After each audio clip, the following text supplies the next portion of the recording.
الحمد للہ رب العالمین والعاقبۃ للمتقین والصلاة والسلام علی سید الانبیاء والمرسلین اما بعد فاعوذ باللہ من الشیطان الرجیم بسم اللہ الرحمن الرحیم۔ اسلام کا اولین اسلامی ریاست یعنی ریاست مدینہ کی بنیاد کب رکھی گئی؟ پیغمبر اسلام صلی اللہ علیہ وآلہ وسلم نے اس کے لیے ابتدائی بیعت کہاں پر لی گئی؟ اس حوالے سے آج ہم بات کریں گے بیعت عقبہ ثانیہ پر۔ سیرت نگار لکھتے ہیں کہ پہلی بیعت کے بعد پیغمبر اسلام صلی اللہ علیہ وآلہ وسلم نے اس تحریک اسلامی کے تربیت یافتہ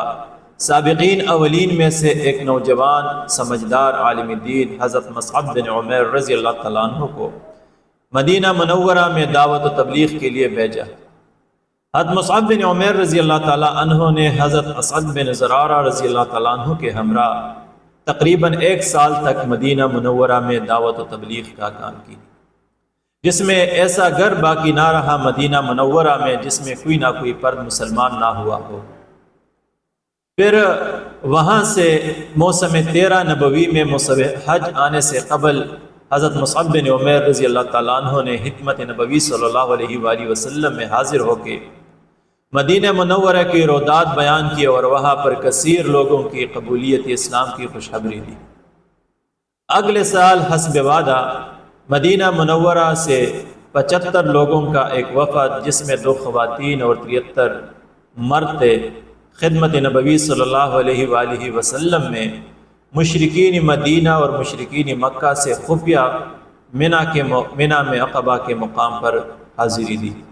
پیغمبر اسلام صلی اللہ علیہ وآلہ وسلم نے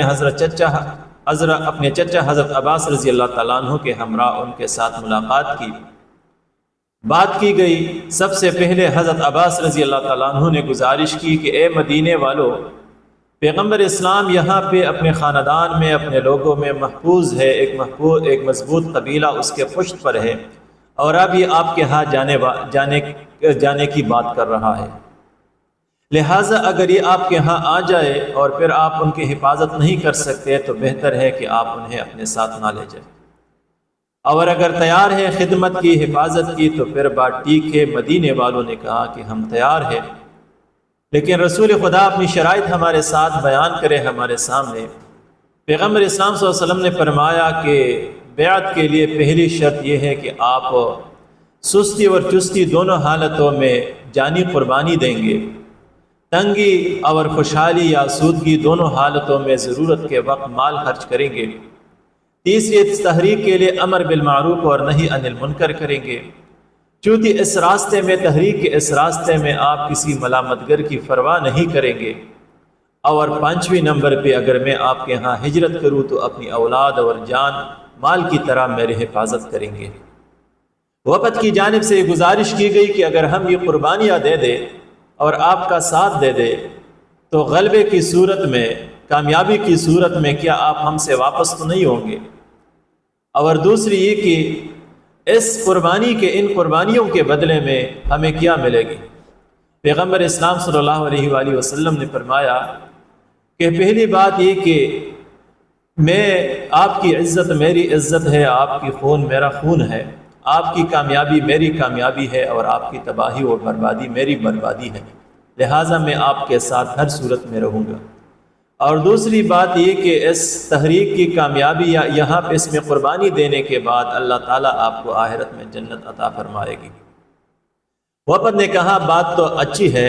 لہٰذا وہ تیار ہو گئی بیعت کے لیے، لیکن اتنے میں وفد میں سے حضرت عباس بن عبادہ رضی اللہ تعالیٰ عنہ کھڑا ہو کر کہنے لگا کہ اے مدینے کے وفد، کیا آپ کو پتہ ہے کہ جن شرائط پر آپ بیعت کر رہے ہیں یہ محض بیعت نہیں بلکہ آپ سیاہ اور سرخ لوگوں کے ساتھ جنگ کرنے،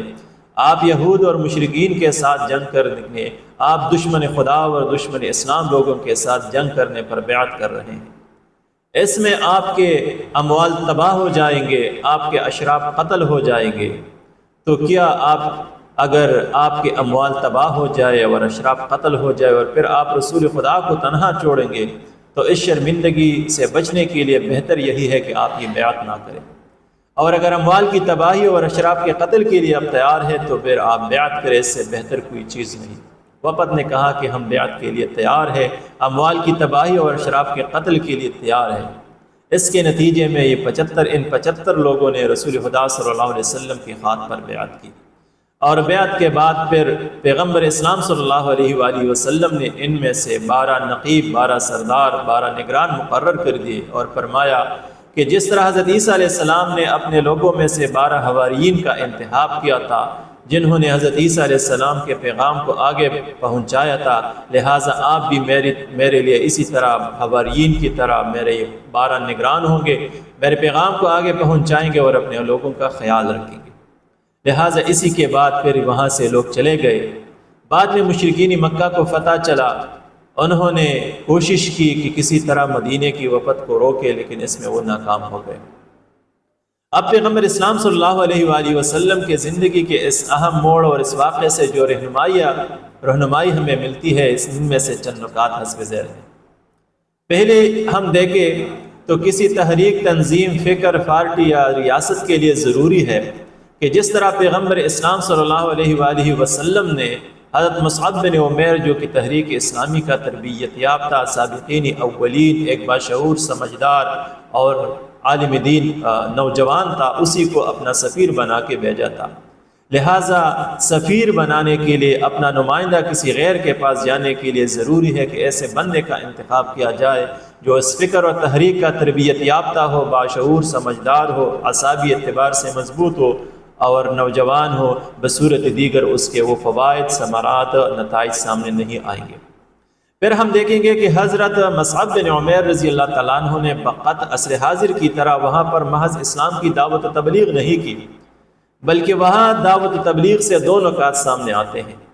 پہلا نکتہ یہ ہے کہ کثیر تعداد میں لوگوں نے اسلام قبول کی۔ اس کا مطلب یہ ہے کہ سلیم الفطرت لوگوں کے سامنے جب آپ اسلام کا پیغام بیان کریں گے تو اس کی قبولیت کے لیے تیار ہوں گے، اور جن کی فطرت مسخ ہو چکی ہو، جن میں ضد و عناد اور تعصب ہو، اخلاق رذیلہ ہو،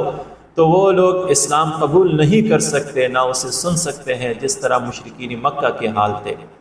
دوسرے ہم دیکھیں کہ حضرت مصعب بن عمیر رضی اللہ تعالیٰ عنہ نے فقط دعوت و تبلیغ نہیں کی، بلکہ وہاں ایک نظام قائم کی، ایسا منظم مضبوط نظام تھی کہ وہاں کے 75 لوگ آ کے وحسب وعدہ پیغمبر اسلام صلی اللہ علیہ وسلم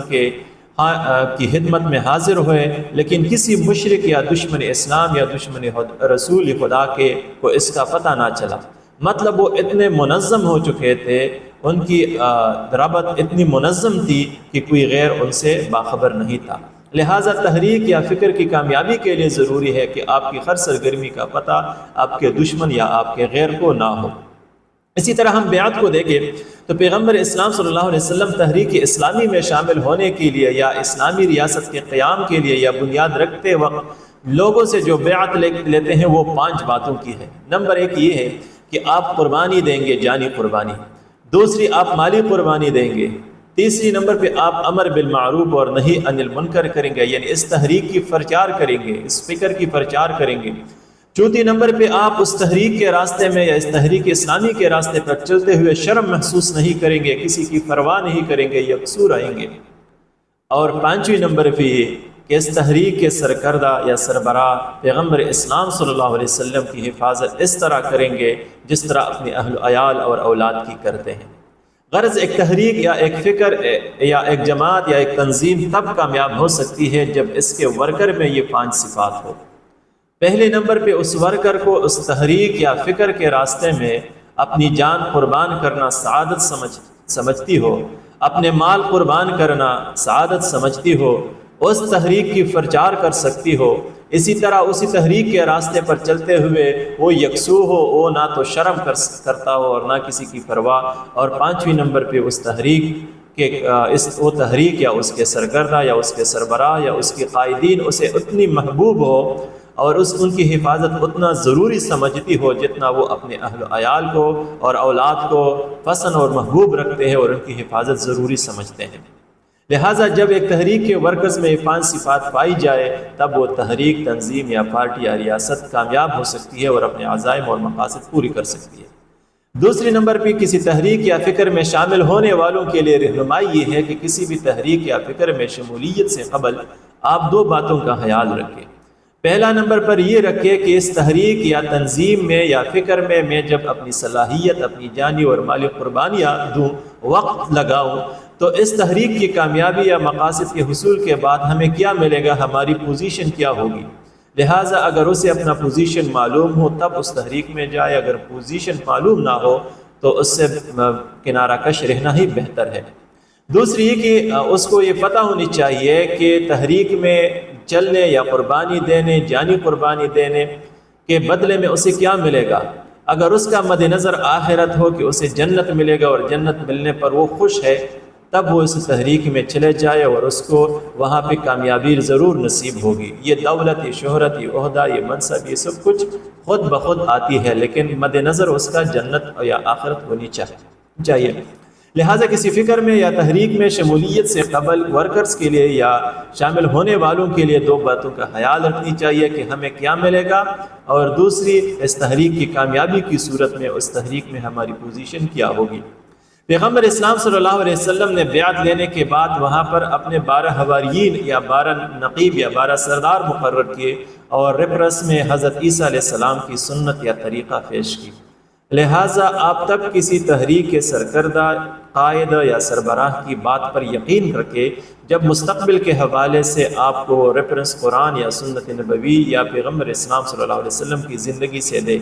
اگر محض وہ اپنے اختراعات، اپنے خیال، اپنا فکر آپ کے سامنے رکھتے ہیں تو محض مفاد پرست یا خود غرض تو ہو سکتا ہے، لیکن اس کی فکر میں سچائی نہیں ہو سکتی۔ خلاصہ کلام یہ کہ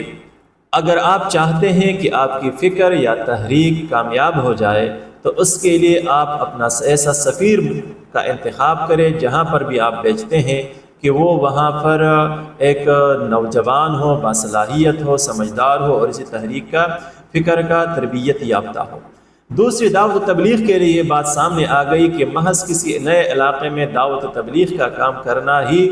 فقط کافی نہیں، بلکہ وہاں پر ایک منظم نظام بنانی چاہیے، لوگوں کا ایک گروہ بنانی چاہیے تاکہ وہ منظم رہے، تب وہاں پر وہ کام کر سکتے ہیں۔ تیسری بات یہ سامنے آ گئی کہ کسی فکر یا تحریک میں شمولیت کے لیے جو بھی بندہ آپ شامل کرنا چاہے تو 5 باتوں کا خیال رکھے کہ اس بندے سے جان، مال کی قربانی کا خلق لے لے، اس راستے میں وہ ثابت قدم رہے، شرم محسوس نہ کرے، اور وہاں پر وہ کسی کی پرواہ نہ کرے اور اسی کی پرچار کرے اور اسی تحریک کی یا اس کی قائد کی اسی طرح حفاظت کرے جس طرح وہ اپنی عیال کی کرتے ہیں۔ شمولیت کے لیے یا شامل ہونے والوں کے لیے 2 باتوں کا خیال رکھنی چاہیے کہ سب سے پہلے اسے یہ بات معلوم ہو کہ اس تحریک یا تنظیم کے مقاصد پورے ہونے یا کامیاب ہونے کے بعد اس تحریک یا تنظیم میں اس کی پوزیشن کیا ہوگی، اور دوسری نمبر پہ کہ بدلے میں کیا ملے گا، اور بدلے میں وہ آخرت کو مد نظر رکھے۔ اگر آخرت مد نظر ہو تو دنیاوی فوائد خود بخود آئے گی۔ اور دوسری نمبر پہ جماعت کی طرح جس طرح پیغمبر علیہ السلام نے مدینے کے لوگوں کو کھلا نہیں چھوڑا بلکہ وہاں پہ قائدین کا انتخاب کیا، لہٰذا قائدین کا انتخاب کسی جگہ پہ یا کسی تحریک میں لازمی اور ضروری ہے۔